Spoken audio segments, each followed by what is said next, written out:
Salam damai sejahtera di dalam Tuhan kita Yesus Kristus. Shalom, selamat pagi dan semangat pagi. Puji Tuhan, kita berada di hari yang baru di hari ini, Selasa 17 Januari tahun 2023, dan tentu semuanya karena kebaikan Tuhan di dalam kehidupan kita semua. Pagi ini kita akan dengarkan pekabaran firman Tuhan dengan judul Sumber dari Semua Berkat. Sebelum kita lanjutkan, mari berdoa. Bapa di surga, terima kasih atas kebaikan-Mu dalam kehidupan kami hingga di pagi ini. Kami akan mendengarkan pekabaran firman Tuhan. Biarlah firman-Mu boleh menjadi berkat dalam kehidupan kami semua. Terpujilah nama Tuhan, dalam nama Yesus kami telah berdoa. Amin. Renungan pagi kita di pagi ini sekali lagi dengan judul Sumber dari Semua Berkat. Dan ayat firman Tuhan, Nehemia 9 ayat 25. Mereka merebut kota-kota yang berkubu dan tanah yang subur. Mereka merampas rumah-rumah yang penuh berisi berbagai-bagai barang baik, tempat-tempat air pahatan, kebun-kebun anggur dan kebun-kebun zaitun, dan pohon-pohon buah-buahan dalam jumlah yang sangat banyak. Mereka makan dan menjadi kenyang dan gemuk. Mereka hidup mewah karena kebaikan-Mu yang besar. Luar biasa ayat kita hari ini, sekali lagi Nehemia 9 ayat 25. Mereka merebut kota-kota yang berkubu dan tanah yang subur. Mereka merampas rumah-rumah yang penuh berisi berbagai-bagai barang baik, tempat-tempat air pahatan, kebun-kebun anggur, dan kebun-kebun zaitun, dan pohon-pohon buah-buahan dalam jumlah yang sangat banyak. Mereka makan dan menjadi kenyang dan gemuk. Mereka hidup mewah karena kebaikan-Mu yang besar. Allah adalah sumber segala berkat kepada makhluk-makhluknya, dan kepadanya lah rasa syukur manusia harus disampaikan atas segala pemberian-pemberian yang baik dari pimpinan Allah. Dialah yang memberikan hidup dan nafas dan segala sesuatu kepada semua orang, sebab dialah yang memberikan kepadamu kekuatan untuk memperoleh kekayaan, sebagai suatu pengakuan bahwa segala sesuatu datang dari Dia. Tuhan memerintahkan agar sebagian dari kelimpahan itu dikembalikan kepada Dia dalam bentuk pemberian dan persembahan untuk membiayai perbaktian kepadanya. Buah sulung hasil tanaman dikhususkan kepadanya. Dengan demikian orang banyak itu selalu diingatkan bahwa Allah adalah pemilik yang sesungguhnya. Ladang-ladang mereka, kawanan binatang mereka, dan kawanan kambing mereka, bahwa Ia telah memberikan sinar matahari kepada mereka dan hujan untuk masa menabur dan panen, dan bahwa segala sesuatu yang mereka miliki adalah ciptaannya, dan Ia telah menjadikan mereka sebagai penatalayan segala harta miliknya.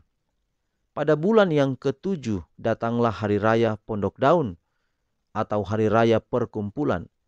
Pesta ini mengakui kelimpahan Allah dalam hasil kebun buah-buahan, kebun anggur, dan kebun pohon zaitun. Itu merupakan pesta untuk mengumpulkan hasil yang paling meriah sepanjang tahun. Tanah telah memberikan kelimpahannya. Hasil panen telah dikumpulkan ke dalam lumbung-lumbung. Buah-buahan, minyak, dan anggur telah disimpan. Buah-buah sulung telah diasingkan. Dan sekarang orang banyak datang dengan membawa persembahan syukur kepada Allah yang telah memberkati mereka dengan limpahnya itu. Hari raya ini terutama sekali haruslah merupakan suatu peristiwa yang penuh dengan kesukaan. Pekerjaan menuai sudah berakhir dan kesibukan tahun yang baru belum dimulai.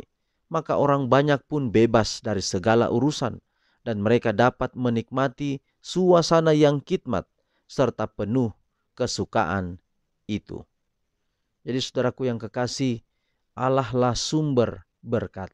Saya dan saudara boleh menikmati berkat.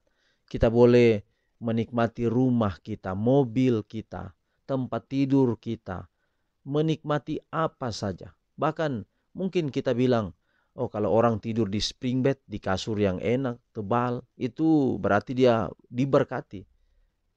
Dan apakah kita yang tidur di mungkin cuma papan atau mungkin cuma alas tikar, apakah kita tidak diberkati? Ingat, tikar, papan itu semua adalah milik Tuhan dan itu semua adalah berkat Tuhan. Kita harus syukuri. Bahkan saudara, kita tidur pun di lantai. Mungkin kita akan sakit, tapi penilaian kita pertama adalah sedangkan kita bisa tidur saja, kita bisa tidur dengan aman, dengan nyaman, dengan nyenyak. Itu semua adalah berkat daripada Tuhan. Kita tidak dapat menilai berkat Tuhan itu bahwa hanya sekelompok orang atau hanya seseorang atau hanya orang-orang tertentu. Berkat Tuhan itu nyata bagi semua orang. Coba kita lihat orang yang jalan di jalan mungkin dia stres, yang kita sebut orang gila, dia stres, dia mungkin jalan bajunya compang-camping, tapi lihat, kita setiap hari akan melihat dia, kecuali mungkin dia meninggal. Tapi setiap hari kita melihat orang itu berarti bahwa dia tidak pernah kita dapati di rumah sakit. Mungkin kalau rumah sakit untuk orang stres ada, tapi kalau seperti itu mereka tidak pernah sakit dan begitu luar biasa berkat Tuhan bagi mereka. Bukan berarti kita harus jadi seperti mereka, tetapi kepada masing-masing kita ada berkat-berkat yang tidak dapat diukur dibandingkan dengan orang lain. Saya punya berkat tersendiri, beda dengan orang lain. Itulah sebabnya kita melatih diri agar kita bersyukur atas berkat apa saja. Mungkin saudara tidak memiliki mobil, saudara hanya punya motor, dan saudara rasa tetangga sebelah punya mobil bahkan 2. Tapi mungkin tetangga mereka di sebelah yang punya mobil 2, mereka tidak punya anak. Mereka sudah berjuang untuk mendapatkan anak, mereka tidak punya anak. Itu berarti bahwa berkat kita sama. Mungkin saya tidak punya anak, sudah menikah lama 10 tahun tidak punya anak. Tetapi ada kebahagiaan lain yang orang lain tidak miliki. Kita tidak dapat membanding-bandingkan itu dengan orang yang lain. Apa saja yang saya dan saudara terima hari ini, syukurilah, karena itu berkat Tuhan yang ajaib. Berkat yang paling terbesar kepada kita adalah kita memiliki juru selamat, yaitu Yesus Kristus. Apapun kita hadapi di dunia ini, mungkin di dunia ini terlalu banyak perbedaan. Ada yang kaya sekali, ada yang miskin sekali. Tetapi di surga, tempat itu tidak akan pernah membedakan kita. Kita akan memiliki upah yang sama untuk semua orang. Siapapun dia, upah kita sama di dalam kerajaan surga. Itulah sebabnya, mari bersyukur, bergantung atas apa semua yang Tuhan sudah buat untuk saya dan saudara-saudara. Mari kita akhiri pekabaran pagi ini.